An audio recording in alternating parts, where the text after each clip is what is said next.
Llavors jo tenia el cotxe que era així més esportiu, que era un capritxo, com Quin era? un Toyota GT86. Hòstia, molt bé. Era guai, però al final era un capritxo. Va fer molta gràcia el tenir-lo, però el vaig tenir 3 anys, més o menys.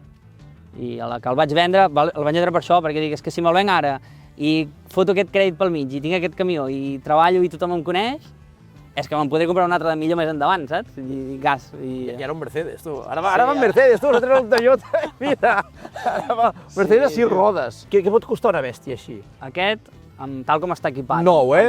Nou, amb la grua, tal com està, amb la caixa que porta i tot, va costar 240 i pico mil euros, quasi 250.000 euros. Un quart de milió, eh? Sí.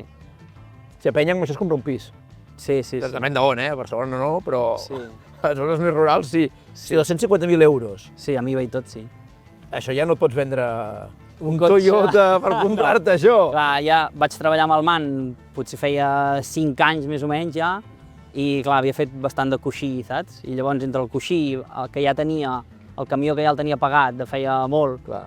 al banc, que li dius, hòstia, tu, que vull fotre aquí una inversió, que estic treballant, que tinc molts clients, que ja no dono l'abast, perquè estava fotent 12 hores cada dia jo sol amb el MAN, i la gent emprenyant-se... 12 hores? Sí. De dilluns a diumenge o què? No, de dilluns a divendres. Això ho he respectat bastant, sempre, sí. Ara ens explicaràs. Sí.